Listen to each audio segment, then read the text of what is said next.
Bismillahirrahmanirrahim. Assalamualaikum warahmatullahi wabarakatuh. Media massa, baik cetak maupun elektronik di Indonesia dalam beberapa tahun terakhir tak pernah sepi dari pemberitaan aksi-aksi yang mengganggu ketenangan publik yang dilakukan sebagian kelompok yang terindikasi radikal.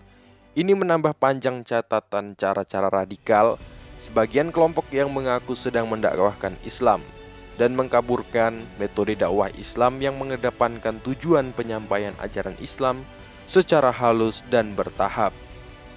Cara sebagian kelompok muslim yang berniat mendakwahkan Islam dengan cara kekerasan dijadikan bahan pembuktian sebagian orang bahwa cara-cara radikal kadang perlu dilakukan untuk mendakwahkan agama Islam. Salah satunya saat umat Islam sedang terdesak, terutama seperti saat di mana masyarakat yang notabene beragama Islam emosinya sedang diaduk-aduk oleh beberapa hal, seperti kebijakan pemerintah yang diduga tidak pro rakyat, juga narasi kebencian yang disebarkan para buser di media sosial. Pada saat-saat seperti ini penting kiranya membaca sejarah bagaimana Nabi Muhammad SAW menghadapi kesulitan hidup serta kesulitan dalam mendakwahkan Islam. Imam Bukhari dan Muslim meriwayatkan dari sahabat Urwah bahwa suatu kali istri Nabi Sayyidah Aisyah bertanya pada Nabi, "Pernahkah engkau menghadapi hari yang lebih berat dari perang Uhud?" Nabi Muhammad kemudian bercerita, "Aku telah bersua dengan kaummu dan pertemuan terberat adalah di hari Aqabah, di mana di hari itu aku hendak meminta pertolongan pada anak cucu Abdu Yalil ibnu Abdi Kulal. Lalu tidak ada satupun yang menanggapi permintaanku. Aku pun menapaki jalan di hadapanku dalam keadaan sedih. Lalu aku ada di Karsnita Salib. Aku mengodongkan kepala, ternyata ada mendung yang meneduhiku. Aku memperhatikannya, ternyata di sana ada Jibril.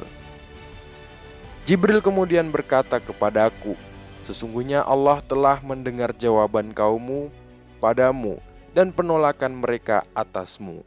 Allah mengirim padamu malaikat gunung yang bisa engkau perintah sesuka hati.' Lalu malaikat gunung menyapaku, berucap salam padaku. Kemudian ia berkata, 'Wahai Muhammad, sesungguhnya Allah telah mendengar ucapan kaummu, dan aku, malaikat gunung, telah diutus Allah agar bisa engkau perintah sekehendak hatimu.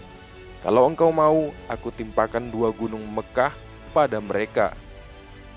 Aku malah berharap Allah mentakdirkan dari mereka lahir orang yang menyembah Allah dan tidak menyekutukannya.'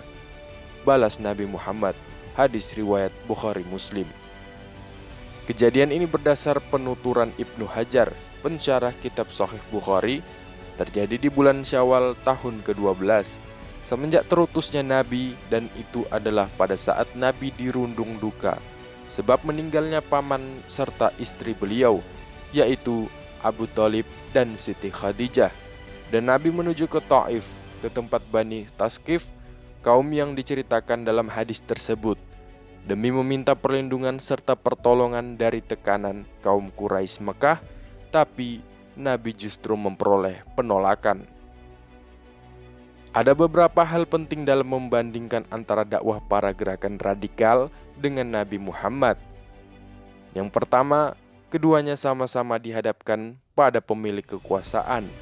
Kedua-duanya sama-sama alami pelaku yang dalam keadaan kesulitan, tapi antara pelaku gerakan radikal dan Nabi Muhammad memilih cara yang berbeda dalam menghadapi.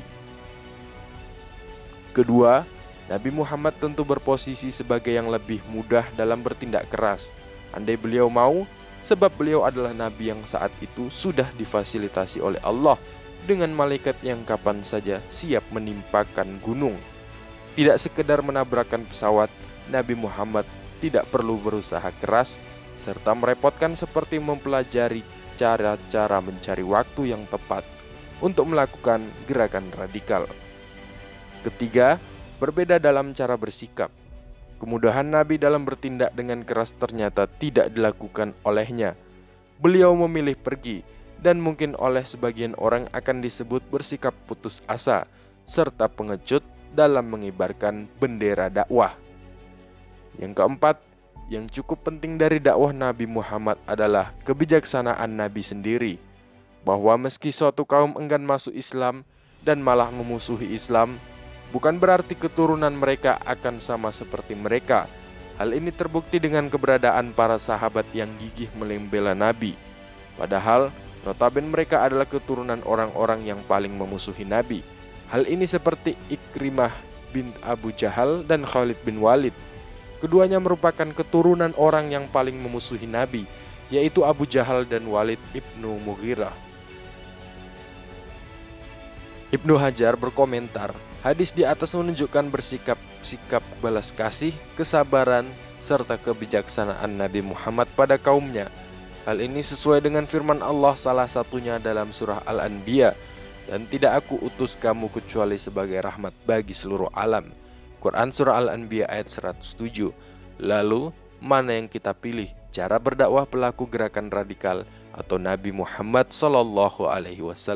Wallahu alam bissawab.